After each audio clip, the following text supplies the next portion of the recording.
Jealousy can become a habit. Envy can become a habit, right? This false notion that you could, verbally abuse yourself without feeling abused, it's complete nonsense. And so you could see it as an act of service to others to look after yourself. So if you really want to help other people, start off with making sure that you... So what ends up happening is we treat ourselves like enemies. Welcome to How to Be an Adult, a podcast created by the practitioners at the Morpheus Clinic for Hypnosis in Toronto, Canada. This show helps people like you who've inadvertently become adults and don't know what to do about it. I'm Luke Chow. And I'm Pascal Langdale. Now, whether you're 18 or 80, we are doing this podcast in order to give to you the trail guide to adulthood that you never really got when you reached the age of majority. We put out this podcast publicly so that we can normalize self-respect and self-esteem. Today's episode talks about how to care for your mind and how to care for your emotions, which as an adult are yours to care for. In the current world of CBT, which is cognitive behavioral therapy, or even going back thousands of years to the Stoics, there are certain themes that come up again and again, certain perspectives about how to deal with your emotions and what they are and what they're for, that chime very well with us and, in fact, the perspectives that we work with. I figured that if 2,000 or 2,500 years ago, the ancients figured out principles during, the much harsher, more violent ancient times, and they still resonate. And then modern psychologists have also figured out that the same principles apply, then there's probably relevance to anyone listening to this podcast, no matter where in the world they are. Both CBT and Stoicism suggest that emotions are not just to be observed and felt and accepted. Stoicism and CBT suggest additionally that our thoughts have some impact on how we feel, just like the parent has some impact on how the baby feels. So this kind of contradicts the popular view that our feelings are sacred and we are to observe them as opposed to even try to change them. Or the alternative, which is that emotions are something which are to be totally controlled, suppressed, and manipulated. I think a lot of people read or miscomprehend Stoicism as, keeping a stiff upper lip and repressing your emotions. But it isn't such a thing. So one way of thinking about it perhaps is to say that, emotions, they have a role. That when you have an emotion, it's not the entire truth, but it's an aspect of a truth. That any strong negative emotion, I would argue, simply lacks context and information. Because I can look at a glass of water and say it's half full, or I can say that it's half empty, or I can say it's water that adapts to the shape that it's in. There are multiple ways of perceiving an object or a situation.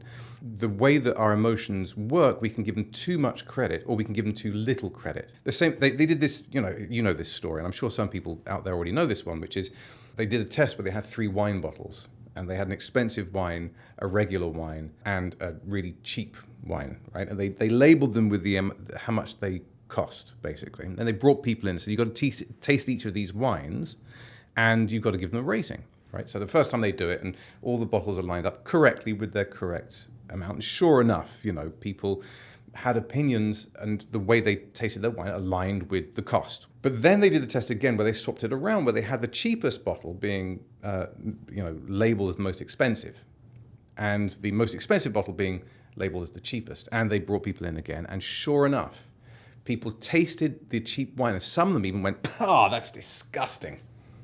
Because their expectation was linked to the dollar cost.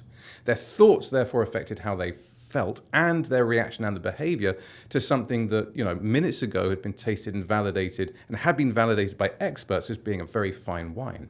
What I'm taking from what you've shared is that emotions are manipulable. Yes. Which means that you can't always take them at face value. You shouldn't just go with your feelings. If you think of something difficult or challenging that you'd like to do, right? So right now, I'm going to have you hold in your mind some kind of work or social challenge that would be difficult, and I want you to tell yourself that you can do it, right? So hold that thing in mind, tell yourself you can do it. Probably you're going to breathe more deeply, probably you're going to sit up a bit more straight, probably you're going to feel more of a sense of capability. Now hold the same thing in mind, right? The same work or social challenge, and tell yourself you can't do it. probably you're going to shrink a little, probably your breathing becomes a bit more tense, simply because of the thought about that thing. It's not the thing in itself that causes you to sit up straighter or to shrink. It's your assessment of whether you can do it or can't do it. So this is why, we tell kids you can do it. It's not to mollycoddle them. It's because it's actually good thinking that produces better outcomes when you tell yourself you can. They've shown this in sports situations. If you have negative thoughts and think, oh, it's been a disaster so far, I'm not going to win, I wish I could win, all the sort of the maelstrom of sports thinking, if you allow that to come in, it is much, much more likely that you will fail the shot, you won't achieve the goal, you won't do the thing, than if you had neutral thoughts.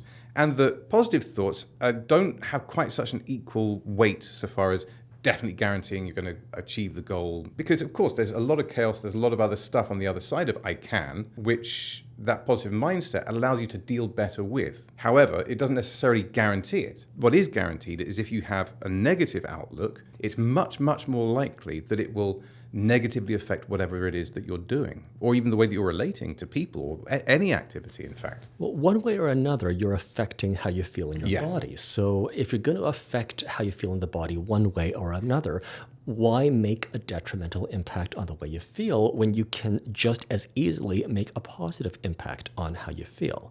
So many of our listeners are walking around in this world, and until someone points it out to them, they actually believe they could think whatever they like in their heads without consequences to how they feel in the body. Now, as a hypnotherapist, you realize very quickly that the thoughts in your head make a material impact on how you feel in your body. If your thoughts are self-loving and self-respecting, you're going to feel a whole lot better on a day-to-day basis than if your thoughts about yourself are self-loathing and self-denigrating. This false notion that your mind is completely independent of your body such that you could verbally abuse yourself without feeling abused, it's complete nonsense. So when we have strong emotions, like say I'm scrolling through social media and and I come across something, I see somebody I know doing something exceptional, and for whatever reasons, at that point in that day, I'm not my best self, and I look at it and I sort of go, oh, man, how is it possible that this person could do that? Why can't I do that? Right? So the beginnings of the green eyes of envy and jealousy. And so this is why I'm saying that sometimes strong emotions require context in order to be interpreted better. So if I then enlarge that context, well, what I don't know is the context of the family, the context of the work, how much work how many years did it take to get to that point, who they had to know, the element of chance. There's all these things that I just don't know. And so therefore, if I did, then I would perhaps say, forgive myself a little for not being that person at that time with those opportunities and that backstory, right? And I think what jealousy and envy to some degree have is highlighting a value or something that you feel you are missing out or you haven't accomplished that you value. And it's really interesting because jealousy can become a habit. Envy can become a habit, right? And you can even be instructed in your youth to think that envy is necessary or that this judgment is necessary. But it's really interesting because you can turn around and kind of go, okay, what do I value? Well, I value the fact that this person has transcended their original job and are doing something that they really enjoy with their life. So what am I doing? What part of that is the thing that I aspire to? And if I go, well, okay, I'm falling down on the transcending my current job, well, then I've got power. Then I've got agency. Then I can say, well, okay, what do I need to do? And so it's not that jealousy is bad or envy is bad in and of itself. It's A, that you believe that it's the only truth, and then you reflect it back on yourself and you punish yourself for it. Or you say, okay, well, it's not the only truth. It's a flag for something that I'm trying to tell myself. What I'm hearing you say is that if you only feel jealous and that's the end of it, then you kind of stew in the jealousy. But if you feel jealous as the first step towards self-improvement, then it doesn't end with you stewing in jealousy. It ends with you perhaps identifying your values and then striving to be a better person yourself so that the future you might have more of what you'd seen on social media. I made a post, speaking of social media, and I think I titled it, Emulate, Don't Envy the Successful. because we each have a choice when we see someone with like a better career, a more loving partner, a better behaved dog. We have the choice between emulating the qualities that led them to have the better career, the more loving partner, the better behaved dog, or we could just kind of stew in our envy, which is fruitless and which I would suggest is a negative sum game.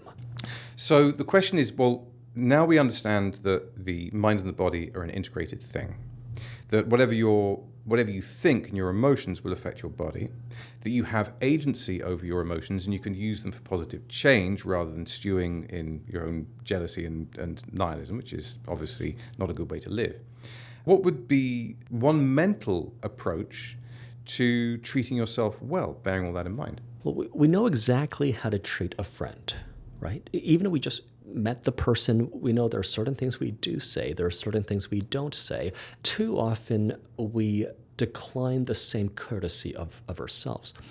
So what ends up happening is we treat ourselves like enemies. And of course, then, we don't feel so great as a consequence. But the very same judgment and reasoning and conscience that has you speak to friends in a consistently beneficial manner can help you speak to yourself in a consistently beneficial manner. And I'd like to point out that this is unhypocritical. Mm-hmm. Too often we feel like if we love and respect and care for ourselves that we're being selfish, we're being hypocritical. It's no such thing if you're already a pro-social person. It is unhypocritical if your inner dialogue sounds like your outer dialogue. Anyone who is walking around feeling unloved does not have some of their most fundamental needs met. And just like if you walk around and you're dehydrated and malnourished, you're not going to be at your best. Mm-hmm. If you walk around and you're feeling unloved and disrespected because you neglect your self-love and your self-respect, then it's hard to be at your very best. So in prior episodes, we've talked about approaching others with a cup that's full. So the first step in that is to fill up your own cup until it's overflowing, and then you can so much more easily give to others. So one of the overarching themes in today's episode is going to be the pursuit of positive sum or net positive outcomes. If that person's happy, it doesn't obligate me to be miserable. That's positive sum thinking. But if that person's happy, therefore I'm going to be a resentful, envious person, that's zero-sum thinking. It's so detrimental when someone walks around feeling like if someone else is happy, it robs you of joy. Because it can just as easily be that when someone else is happy, their happiness wears off on you. It is, in a way, a choice how you interpret someone else's happiness.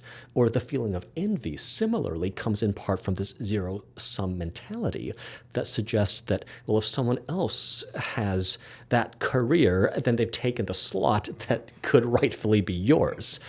And so you could see it as an act of service to others to look after yourself. So if you really want to help other people, start off with making sure that you have good self-esteem, good self-respect, you treat yourself well, you look after yourself and treat yourself as well as a friend might, as well as somebody who really cared about you might. Abraham Maslow, the humanist psychologist who developed his hierarchy of needs, I would suggest has identified many of the needs that every human being has. I remember learning about Maslow's hierarchy in grade 10, and I raised a hand, and I challenged the teacher. So when Abraham Maslow was introduced and his hierarchy of needs was introduced, obviously one of the tiers is your social needs. So respect, esteem, love, right? That, according to Maslow's hierarchy, we all need to be esteemed by our peers and loved by our friends and loved by our neighbors, and without it, we suffer. And we have to kind of have these needs met before we reach, finally, self-actualization. So the question I raised, which I don't think I've ever heard a very satisfactory answer for, is what about the lone monk living on the mountaintop who we might say is self-actualized, but they are not being loved by friends or neighbors since they're literally just a lone monk living on a mountaintop? Doesn't that, compromise Maslow's theory? Fast forward many years, I feel like I can offer an answer to that challenge. And it's that Maslow did identify correctly that love and esteem and respect are needs. The bit that he might not have said or not have said loudly enough is that one's own self-love, one's own self-respect, one's own self-esteem fulfills the need. So he wasn't wrong in identifying that love and respect and esteem are needs. But these needs do not necessarily, in my view, have to be fulfilled socially. If one is the monk on the mountaintop, if one lives, in this modern industrial world, and too often we run home and we crash on the couch after work, only to do it again the next day. If self-love and self-respect and self-esteem are what we can have consistently, and getting these needs met by others is too inconsistent, then let's not discount our self-love and our self-respect and our self-esteem. Even the monk, though, we can kind of imagine he or she had their monk brothers or sisters to kind of show them how to meditate, to show them how to connect with their own feelings of loving kindness. So I think that those kinds of lessons earlier in life will have a lasting impact later in life, such that, it's not like the monk was born, able to be peaceful on a mountaintop. The monk, having had enough positive regard from others, the monk having had enough guidance from others, can eventually reach a point where he or she could be at the peak of the mountain, meditating amidst the trees and still be happy. In the modern world, we don't really consult with religious figures for happiness and life guidance, at least not as much as human beings used to. We often instead confer with psychotherapists for life guidance and for advice for how to be happy. Too often therapists say that they don't really give advice, but they'll kind of encourage you to search inwardly. For better or for worse, therapy sometimes gets slagged for being just for the wealthy, but that doesn't mean that everyone who can't afford a therapist is going to be out in the cold. That's where unconditional positive regard, which is such a huge part of especially humanistic schools of psychotherapy, that's where it can be something that you give to yourself. So part of the reason I think therapy actually makes people feel better is you can talk about whatever shameful, scary thoughts you have in your head, and you're shown unconditional positive regard. But as an adult, your opinions are adult opinions. Your perspectives are adult perspectives. And I would suggest that we human beings have the self-reflective capacity to not just love ourselves and to esteem ourselves, but to give ourselves unconditional positive regard of a similar nature to what therapists give professionally. And I think some of my therapist friends would agree with me when I say that part of the role of therapy is to have your client eventually give themselves the same unconditional positive regard that the therapist gives them, almost like they had good parents who knew what they were doing when they were a child. Which is not to say that you are free from responsibility or accountability. It's simply that with responsibility and accountability, it doesn't make you bad. Right. So I'll give you an example of what the inner dialogue might sound like. So very often, if we make a mistake, we might say to ourselves, "Oh, I'm such a screw up. I never get anything right." So that is without unconditional positive regard. Now, let's say you make the same error and you have unconditional positive regard. You aren't really thinking, I'm going to keep screwing up for the rest of my life and I can't do anything about it. You're probably going to think, well, next time I'm going to be a bit more careful and next time I'm going to do things differently. If we apply the principle of talking to yourself like a friend, right? So let's say a friend makes some kind of error or faux pas in front of us. If we're a good friend, we aren't really going to just let it go completely. You suck. And we're not gonna criticize them like that. We might just pull them aside and quietly say, I know you could do better than that. So then next time, this way, please. Yeah. And you still love them. So it doesn't get you off the hook to have unconditional positive regard, just like your friends are not off the hook just because you love them. And I certainly, in my experience of raising children, you're doing that an awful lot. Your children can be doing something which is, woo, but you're not going to hate them. You hate the behavior because it's not doing anybody any good or them or whatever. But even in those worst moments, it works very well if you turn around and say, even though this is happening, it's not going to change the fact that I love you. Even though I'm annoyed about the behavior, it's not going to change the fact that I love you. Even for people who've never had a child before, but who have had a cat or a dog before, if they barf on the rug, if you have a heart at all, you're not getting rid of the animal. If they barf on the rug, you love the animal, and you just might redirect them to like the hardwood part of your living room. Or the next feed time them they start different to food, barf, or or you I feed them don't know, different yeah. food, or you just take them to the vet if they do it often enough. Yeah. You could do what you can to correct the behavior and still have pure love for the animal. So if we can do this for a dog, then we can definitely do it for ourselves.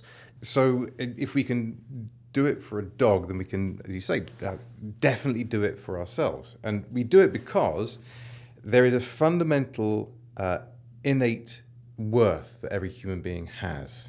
To start off with, just the chance of you, Luke, being here now, genetically speaking, it's 1 in 400 trillion chance. Another thing is, so far as we know, there's no other beings in the universe that are like humans in that we can manipulate tools, we can make plans and manipulate the future to some degree. We have appreciation of our own mortality. And just those facts alone make you pretty unique. Even if you're like many other human beings, however many billions there are, that's still an extraordinary thing in and of itself. But if I was to say, well, okay, science, put that to the side for a moment, what other ways can we accept that humans have innate worth? Well, a first step is to count yourself among living beings so that you don't treat yourself worse than a dog, worse than a tree, worse than a cat. Too often we do treat ourselves as like we're things that could be neglected or abused without consequence. Or like you're a machine. Or like a machine with only value insofar as we're meeting certain specifications and functioning to a certain level. But you'd be incorrectly categorized as a machine or a robot or a computer. You'd be correctly categorized among the cats and the dogs and the trees, right? And additionally, you'd be correctly categorized among your kids, among your partner, among your friends, among your neighbors, among your favorite writers and musicians and artists, because you're human. One thing that I think compromises a lot of people's sense of self-worth is the idea that one must be perfect or else one is worthless. There's this black and white, all or nothing thinking, as though we're like a strawberry, and once it's got a bit of mold on it, we have to toss it and there's no more commercial value left. That's a weird example, but we often treat ourselves like we're either worthy because we're perfect and we meet everyone's approval, or we are worthless as though there are no shades in between, but there are definitely a lot of shades. And it can be extraordinarily self-defeating. It can be really overwhelming if you allow that perspective to take over. It's like, all right, I can't even make the first step. I can't even, because I'll never reach that height. So there's no point in trying. And so therefore you start looking outside for validation. You start looking outside for reasons why you might be feeling this way. You start looking outside for solutions to how you feel. And that can be, of course, things like alcohol and drugs, of course, but you're looking in the wrong place to start off with. For all of my clients who they drink too much, they smoke at all, they use drugs and then regret it, they gamble too much, the answer, I hesitate to use this word, but almost the panacea for their emotional wounds is self-loving. Now, I state that as a verb, not as a noun. Too often you hear about self-love, so you think, oh, well, I don't feel self-love, therefore I don't have it. But that's not how it works. So self-loving as an intentional act, as an internal process, is maybe the closest thing we have to a panacea to emotional wounds. So if someone's said a cutting remark to us, then self-loving makes it hurt less. If someone wants nothing to do with us, our self-loving, again, makes it hurt less. If we are disappointed, then our self-loving makes it hurt less. This might be the closest thing to a panacea that we have. And maybe that's why so many religions that people seek comfort in have arrived at love or loving kindness, however you phrase it, as a solution, almost a universal solution. One of the problems I think with our society is that we're not being taught where to look to find happiness. We're not being taught where to look to find a sense of being worthy. We're taught to look outside ourselves. We're not taught to look inside ourselves. That's why I have a career at all. That's why there are philosophers and psychotherapists and hypnotherapists, in my case, who can provide some guidance for how to navigate your own thoughts and feelings, how to go through your inner world and find that which you can't purchase at the shopping mall. One pattern I've noticed in at least my clients who've sought out help during a job search or when they're dating or when they've been broken up with is that when their sense of self-worth is tied up with the approval, acceptance, and validation of another, so often they're left actually feeling empty on the inside, where they're worse off than if they never even just kind of like tried to love. So what I would suggest in many of these situations is that if you recognize your innate worth and value at the same time you recognize theirs, you are one, being an egalitarian, you're treating yourself as an equal, and two, even in a breakup scenario or a job loss scenario, both you and they can walk away with your heads held up high. Too often, zero-sum thinking has you believe that one person's got to lose and one person's got to win. But even in a breakup scenario or a job loss scenario, I would suggest it is possible for you to recognize your future, your worth, your dignity, and to keep it in mind as you walk away, at the same time that you recognize their worth and their dignity. Then no matter what happens, it's tolerable. Whatever happens, it's bearable. With dignity recognized, even adversity can be borne. But I might even go a little bit further and say, if you have that self-love and self-esteem, that any fault of yours is forgiven, although you don't necessarily, that doesn't mean that you relinquish responsibility, but is forgivable. And that any challenge that you face or any behavior that is persistent, you can say, well, with this self-love, it makes life better. It actually makes the process of living more enjoyable. It is extraordinarily draining to be stuck in grief. It's extraordinarily draining to be stuck in a loop of endless self-flagellation. When we're talking about all these things, in some ways what we're saying is that that is actually A, not necessary, and B, it's entirely unhypocritical and it's inclusive to count yourself as somebody that actually deserves and has rights to have a certain level of self-worth, self-esteem, and confidence that allows you to carry yourself through this world filled with challenges and come out of it going, okay, I am not a bad person, and okay, I can deal with this. It's when you say it's an emotional panacea, I would even go further and say it's probably the golden bullet for almost everything, for almost every way that you interact with the world. If you come at it from this confident, self-validating self-worth, you can actually deal very well with almost anything. It's not going to make you stop feeling bad. It's just going to allow you to move through it better and quicker. It's exactly why we try to instill this attitude in children. We are not spoiling them. We are not mollycoddling them. It actually produces a better, healthier, happier, more successful adult life if one has self-esteem, if one has self-respect and self-love. And to the point of self-flagellation being draining, I would even say that continued self-flagellation when you've already learned what you had to learn is cruel and unusual in a way that we will not do even to convicted criminals. If we're saying that self-love, self-respect, and to not put yourself through cruel and unusual punishment, then the opposite of self-flagellation would actually be gratitude for what is, rather than mourning, resentment, or guilt about what has been or is what is no longer true or current? There's a lot of truths that you could pay attention to, and many more falsehoods you could pay attention to any given moment of every waking hour of your life. And too often we're looking at the ugly truths. Too often we're looking at ugly falsities. Gratitude is the intentional act of looking at the beautiful truths. And there's no self-deception in this. I think a lot of people might feel like it's self-deceiving if you're grateful when the world can be so awful. But I would suggest that it's just as self-deceiving to turn away from the beautiful truths to look at the ugly ones, or worse, the ugly lies. When you are looking for it, you'll find the beauty in a tree. You'll find the humanity and the connection and the depth in the person who's bagging your groceries at the grocery store, if you're looking for it.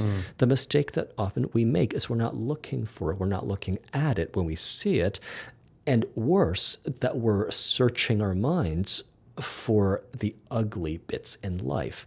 You've heard me say before, it's not sophisticated to be cynical and negative. It is more sophisticated to, like the art critic or the music critic or the literary critic, to love beauty. Thank you again for listening.